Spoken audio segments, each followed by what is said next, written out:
എല്ലാ ദിവസവും അതിരാവിലെ ദൈവത്തിൻ്റെ തിരുവചനം ഭാഗ്യവചനധാരയായി നിങ്ങളിലേക്ക് ഒഴുകിയിറങ്ങുന്നു. ഭാഗ്യവചനധാര എന്ന ഈ ചാനൽ സബ്സ്ക്രൈബ് ചെയ്യാത്തവർ ഇന്ന് തന്നെ സബ്സ്ക്രൈബ് ചെയ്യുക. ഞങ്ങൾ അപ്ലോഡ് ചെയ്യുന്ന തിരുവചന സന്ദേശങ്ങൾ യഥാസമയം നിങ്ങൾക്ക് ലഭിക്കുന്നതിനായി ബെല്ലൈക്കൺ അമർത്തുക. ദൈവം നിങ്ങളെ അനുഗ്രഹിക്കട്ടെ. ത്രിയേക ദൈവത്തിൻ്റെ വലിയ തിരുനാമത്തിന് മഹത്വമുണ്ടായിരിക്കട്ടെ. ഭാഗ്യവചനധാര ശ്രവിക്കുന്ന എല്ലാവർക്കും കർത്താവായ യേശുക്രിസ്തുവിൻ്റെ ധന്യനാമത്തിൽ സ്നേഹവന്ദനം. യേശുക്രിസ്തു ഈ ലോകത്തിലായിരിക്കുമ്പോൾ വിശുദ്ധ യോഹന്നാന്റെ സുവിശേഷം 14 അധ്യായത്തിൻ്റെ 26 വാക്യത്തിൽ പറഞ്ഞു, എങ്കിലും പിതാവ് എൻ്റെ നാമത്തിൽ അയപ്പാനുള്ള പരിശുദ്ധാത്മാവെന്ന കാര്യസ്ഥൻ നിങ്ങൾക്ക് സകലവും ഉപദേശിച്ചു തരികയും ഞാൻ നിങ്ങളോട് പറഞ്ഞതൊക്കെയും നിങ്ങളെ ഓർമ്മപ്പെടുത്തുകയും ചെയ്യും. അതുകൊണ്ട് നിങ്ങൾ യെരുശലേം വിട്ട് പോകരുത്, പരിശുദ്ധാത്മാവിനായി കാത്തിരിക്കണം എന്ന് യേശുക്രിസ്തു സ്വർഗാരോഹണം ചെയ്യുന്നതിന് മുൻപ് ശിഷ്യന്മാരോടും വിശ്വാസികളായ നമ്മളോടും ആഹ്വാനം ചെയ്തു. യേശുക്രിസ്തുവിൻ്റെ ആഹ്വാനം അനുസരിച്ച് ശിഷ്യന്മാർ അടക്കം വലിയൊരു സംഘം പെന്തക്കോസ്ത് നാൾ ഒരു സ്ഥലത്ത് ഒന്നിച്ചുകൂടിയിരുന്നു. പെട്ടെന്ന് കൊടിയ കാറ്റടിക്കുന്നത് പോലെ ആകാശത്തു നിന്ന് ഒരു മുഴക്കമുണ്ടായി. അവർ ഇരുന്നിരുന്ന വീട് മുഴുവനും നിറച്ചു. അഗ്നിജ്വാല പോലെ പിളർന്നിരിക്കുന്ന നാവുകൾ അവർക്ക് പ്രത്യക്ഷമായി. അവരിൽ ഓരോരുത്തന്റെ മേലും പതിഞ്ഞു. എല്ലാവരും പരിശുദ്ധാത്മാവ് നിറഞ്ഞവരായി ആത്മാവ് അവർക്ക് ഉച്ചരിപ്പാൻ നൽകിയതുപോലെ അന്യഭാഷകളിൽ സംസാരിച്ചു തുടങ്ങി.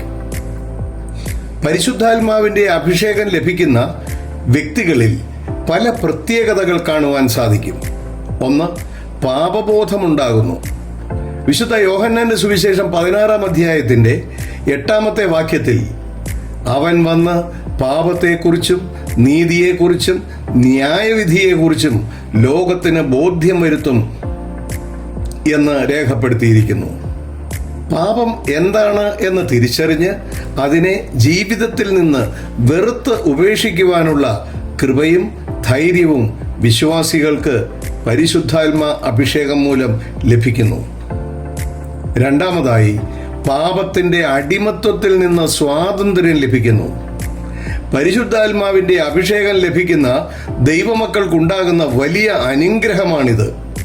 റോമർക്ക് എഴുതിയ ലേഖനം 8 അധ്യായത്തിൻ്റെ 2 വാക്യത്തിൽ ഇപ്രകാരം പറയുന്നു, ജീവന്റെ ആത്മാവിൻ്റെ പ്രമാണം എനിക്ക് പാപത്തിൻ്റെയും മരണത്തിൻ്റെയും പ്രമാണത്തിൽ നിന്ന് ക്രിസ്തുയേശുവിൽ സ്വാതന്ത്ര്യം വരുത്തിയിരിക്കുന്നു.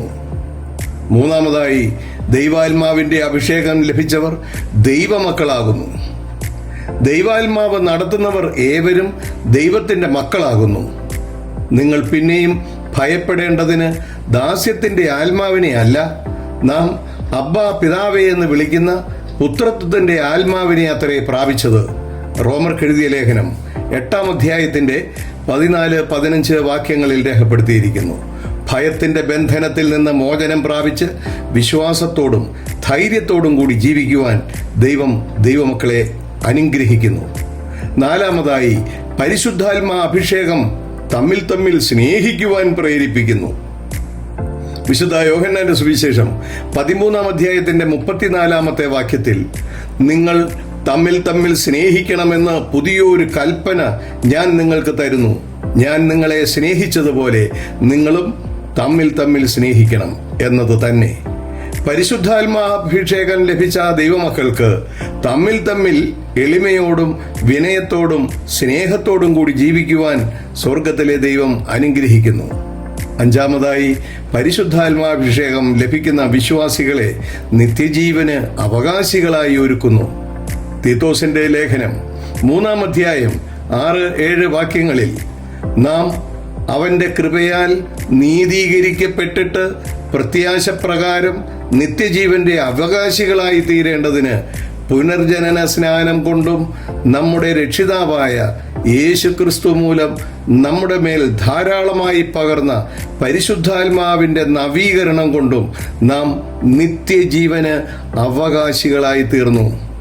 അങ്ങനെ കർത്താവായ യേശുക്രിസ്തു മൂലം നമുക്ക് ലഭിച്ച പരിശുദ്ധാത്മ അഭിഷേകത്താൽ നാം പാപത്തിൻ്റെ ബന്ധനത്തിൽ നിന്ന് മോചിതരായി, പാപത്തിൻ്റെ അടിമത്തത്തിൽ നിന്ന് സ്വാതന്ത്ര്യം ലഭിച്ച് ദൈവാത്മാവ് നടത്തുന്ന ദൈവമക്കളായി നമ്മുടെ ഹൃദയത്തെ സ്നേഹത്തിൻ്റെ ഔന്നത്യങ്ങളിലേക്ക് ഉയർത്തി ദൈവരാജ്യത്തിന് അവകാശമുള്ള ദൈവമക്കളായി ജീവിക്കുവാൻ ദൈവം നമ്മളെ എല്ലാവരെയും അനുഗ്രഹിക്കട്ടെ എന്ന് പ്രാർത്ഥിക്കുന്നു. നന്ദി, നമസ്കാരം.